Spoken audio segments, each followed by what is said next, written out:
Anda kembali di Manufaktur Cek bersama saya, Andi Syalini. Pemerintah diharapkan bisa tetap menjamin suplai batu bara dalam negeri atau Domestic Market Obligation DMO kepada para industri penerima DMO. Meskipun pemerintah akan mencabut harga patokan batu bara ke mekanisme pasar melalui pembentukan Badan Layanan Umum atau BLU iuran batu bara, pengamat kebijakan publik Agus Pambagio menekankan di tengah harga batu bara yang tinggi ini, pemerintah diminta untuk tetap memperhatikan kondisi atau permintaan batu bara di dalam negeri, khususnya terhadap industri yang memerlukan suplai batu bara yang besar. Agus juga menyoroti pembentukan BLU batu bara ini akan melepas harga ke pasar internasional, maka industri akan membeli dengan harga yang tinggi. Agar industri tidak jeblok, ia meminta supaya pemerintah tetap memberlakukan kebijakan DMO bagi industri. BLU batubara untuk siapa? Itu menjadi tema kita pada hari ini. Dan untuk membahas hal ini kami sudah terhubung dengan Direktur Industri Semen, Keramik dan Pengolahan Bahan Galian Non-Logam, Kementerian Perindustrian Kemenperin, Wiwi Pujiastuti. Halo Bu Wiwi, apa kabar? Halo Mbak Sasa, alhamdulillah baik. Alhamdulillah. Bu Wiwi, di tengah rencana pemerintah untuk mengembangkan BLU untuk mengatasi disparitas harga, bagaimana upaya Kemenperin memastikan supaya BLU yang akan dibentuk ini tidak memberatkan industri yang menggunakan batu bara? Ya, terkait BLU begini Mbak Sasa. Jadi saat ini posisinya BLU ini adalah satu skema yang sedang disiapkan oleh Kementerian ESDM tentunya. Nah, sampai dengan saat ini aturan yang sudah dibentuk pun kalau sepemahaman kami ini saat ini memang masih pertama adalah dengan terbitnya Kepmen ESDM 18K 2022 itu kan itu baru terbentuk terkait dengan pedoman untuk penyetorannya Mbak Sasaya. Nah, sedangkan untuk keperluan penerapan sistem BLU ini tentunya masih diperlukan aturan-aturan yang mungkin yang lebih konkret terkait misalnya pertama terkait dengan bagaimana mekanisme untuk pengembalian dari iuran tersebut ke industri pengguna batu bara. Itu yang pertama. Yang kedua tentunya juga perlu segera misalnya penetapan BLU yang akan ditunjuk. Nah, karena posisinya memang aturan ini masih dalam proses pemberlakuannya, tentunya kita dari Kementerian Perindustrian akan terus berupaya untuk selalu berkoordinasi secara intensif dengan Kementerian ESDM sehingga nantinya begitu BLU ini diterapkan itu tidak akan mengganggu ataupun tidak akan memberatkan industri pengguna batu bara. Karena kalau kita lihat industri pengguna batu bara ini kan skalanya dari skala besar maupun ada beberapa industri yang skalanya mungkin bisa dikatakan skala menengah ataupun bahkan mungkin ada juga yang skala kecil. Tentunya dengan diberlakukannya ini nanti BLU ini tentunya karena kan nantinya perusahaan ini akan membeli batu bara dengan mekanisme pasar. Tentunya hal ini buat industri-industri yang katakanlah misalnya modalnya besar, barangkali di awal mereka tidak akan secara langsung terganggu. Namun hal ini akan sangat terdampak untuk industri-industri yang memang mempunyai modal-modal yang terbatas. Demikian juga walaupun tadi saya katakan bahwa industri yang bermodal besar mungkin dampaknya tidak terlalu signifikan, namun apabila skema atau proses BLU atau dalam hal ini pengembaliannya nanti tidak lancar, tentunya juga akan mengganggu cash flow daripada perusahaan-perusahaan tersebut. Dan apabila cash flow-nya terganggu, pastinya akan dapat mengganggu atau mengakibatkan terganggunya kegiatan produksi dari industri-industri tersebut. Dan akhirnya bisa ya bahkan mungkin bisa sampai ke penutupan usaha industri mereka. Seperti itu Oke. Mbak Sasa.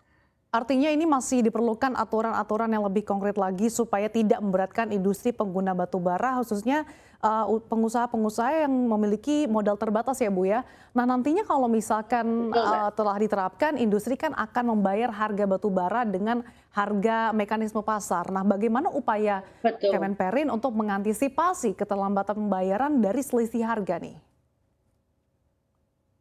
Nah, kembali lagi Mbak, sebenarnya kan mengenai pengambilan selisih harga tadi. Kalau terjadi keterlambatan, tentunya kan tadi saya sampaikan akan sangat mengganggu cash flow dari perusahaan-perusahaan tersebut kan gitu Ya, ya.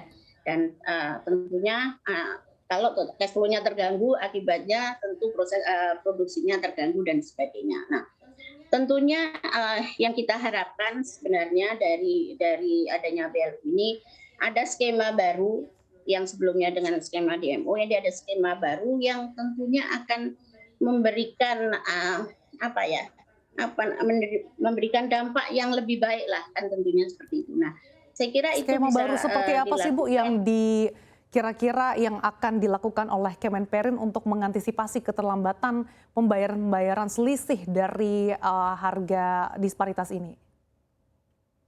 Ya, saya pikir kalau skema baru itu mungkin bisa dimulai dari skema dari BLU itu sendiri. Jadi maksud saya gini, di dalam kan dari Kementerian SDM sudah menerbitkan pedoman terkait penyetoran untuk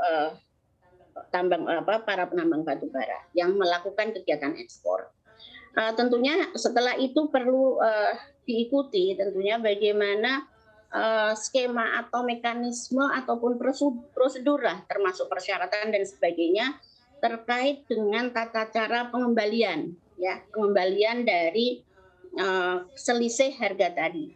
Nah, sebenarnya yang bisa kita lakukan karena memang ini kan kembali lagi ranahnya adalah di teman-teman SDM. Yang kita bisa lakukan adalah eh, sebelum BLU itu diterapkan dengan baik, tentunya kita akan tadi kembali lagi kita akan berkoordinasi terkait dengan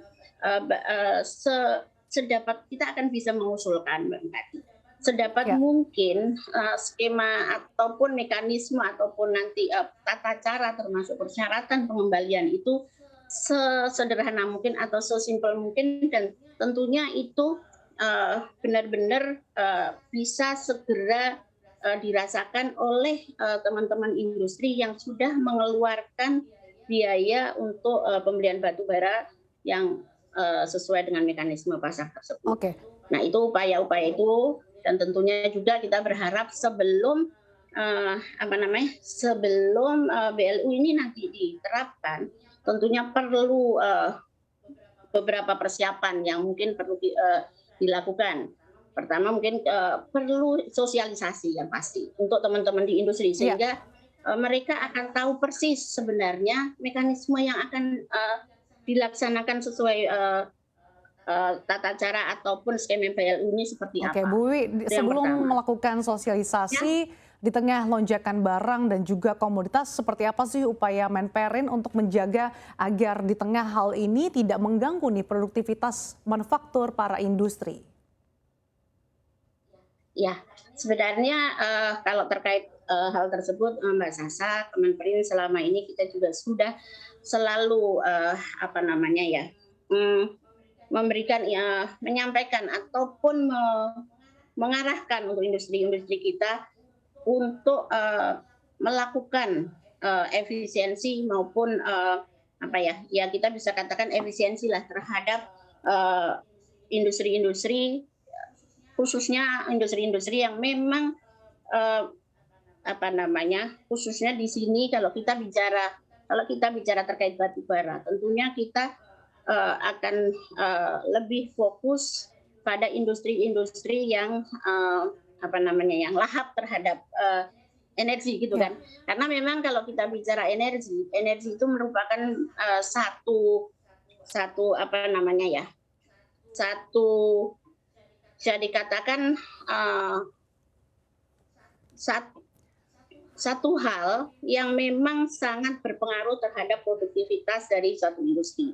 Walaupun tidak ada energi, tidak hanya energi tentunya di sini kita bisa bicara bahan baku, kita bicara energi, bisa bicara tenaga kerja, bisa bicara peralatan dan sebagainya. Jadi yang bisa kita lakukan adalah selalu memberikan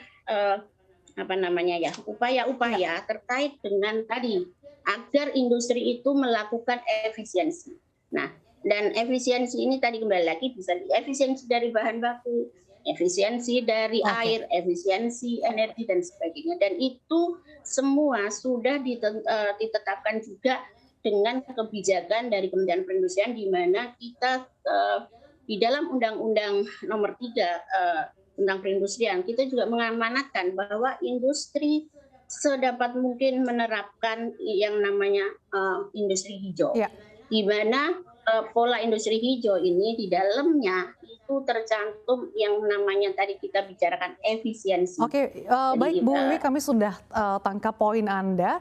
Masih terkait BLU, ini ada kekhawatiran dari pelaku industri bahwa nantinya pembentukan BLU ini hanya akan pro kepada PLN saja. Bagaimana upaya Kemenperin untuk memastikan kalau misalkan BLU yang ada nantinya ini tetap berpihak atau pro terhadap industri domestik yang jelas-jelas sangat membutuhkan adanya batu bara yang harganya juga cukup affordable?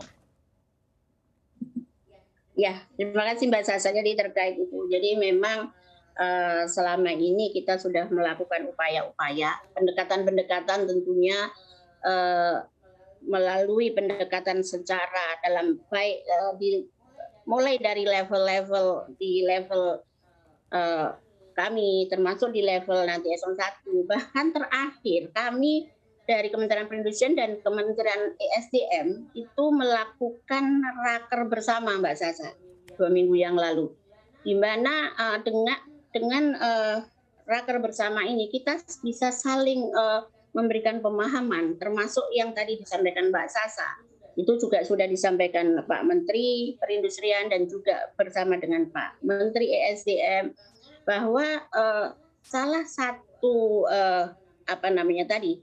terkait dengan energi ini, dan nantinya akan dilakukan satu pendekatan di mana kalau kita bicara di sini katakanlah batu bara. Ini tidak hanya nantinya batu bara, skema BLU ini tidak hanya diperuntukkan untuk PLN. Karena kalau kita tahu di industri-industri kita seperti industri semen misalnya. Industri semen merupakan industri yang tentunya sangat dibutuhkan oleh semua masyarakat. Masyarakat semua butuh semen tentunya. Dan kalau misalnya ini terjadi kondisi-kondisi di mana harga batu bara ini semakin tinggi, nanti akan berpengaruh tentunya terhadap harga, pertama tadi ke produktivitas. Setelah produktivitas nantinya ke harga jual, kan gitu ya Mbak Sasa ya. Nah, jadi ini kita coba sudah berikan pemahaman-pemahaman itu lewat berbagai berbagai bentuk dalam pertemuan-pertemuan dengan teman-teman di ESDM, dan yang terakhir itu melalui raker bersama kemarin antara Menteri Perindustrian, maksudnya Kementerian Perindustrian dengan Kementerian ESDM, dan itu menjadi satu kesepakatan yang mudah-mudahan nanti bisa terrealisasi Mbak Sasa. Bu Wiwi, salah satu industri yang cukup krusial untuk membutuhkan batu bara adalah industri semen, di mana total kebutuhan batu bara di tahun 2022 ini mencapai 16,66 juta ton. Artinya ini industri yang bisa dikatakan cukup banyak membutuhkan batu bara begitu. Seperti apa sih Anda melihat urgensi dan juga bagaimana upaya Kemenperin untuk memastikan bahwa industri domestik dalam negeri ini betul-betul terjamin nanti terkait dengan BLU ini, khususnya industri semen? Ya, terima kasih Mbak Sasa. Jadi memang tadi saya sempat contohkan, memang industri semen ini kan merupakan salah satu, pertama adalah dia industri yang lahap energi. Jadi di sini kalau kita lihat porsi penggunaan atau total energi batu bara dan listrik di sini itu di dalam, kalau kita lihat di dalam struktur biayanya bisa mencapai 40% dari biaya produksi Mbak Sasa. Itu yang pertama. Jadi di sini tentunya kita melihat bahwa peran dari batu bara ini cukup tinggi di sini karena memang batu bara kalau di industri semen itu digunakan selain sebagai bahan bakar langsung untuk proses produksi pembuatan semen, itu juga di beberapa industri semen digunakan sebagai pembangkit listrik. Nah, dan kembali lagi tadi kebutuhan kalau kita bicara kebutuhan batu bara ataupun energi yang lain untuk industri semen seperti itu. Nah, tentunya kalau misalnya kalau misalnya harga jual batu bara ini tinggi, tentunya tadi juga saya sampaikan tentunya akan membuat biaya produksi semen kan juga meningkat, Mbak Sasa. Nah, biaya produksi meningkat tentunya akan meningkatkan harga semen. Nah, di tingkat konsumen. Nah, itu dengan kondisi itu, jadi tentunya memang pengaturan ini perlu dilakukan memang gitu. Oke, artinya memang yang perlu ditekankan di sini adalah nantinya pembentukan BLU ini betul-betul tidak hanya untuk menjaga ketersediaan pasokan untuk membangkit listrik atau PLN, namun juga demi mendukung industri dalam negeri ya Bu ya, khususnya supaya tidak memberatkan industri pengguna batu bara yang lahap dengan kebutuhan batu bara.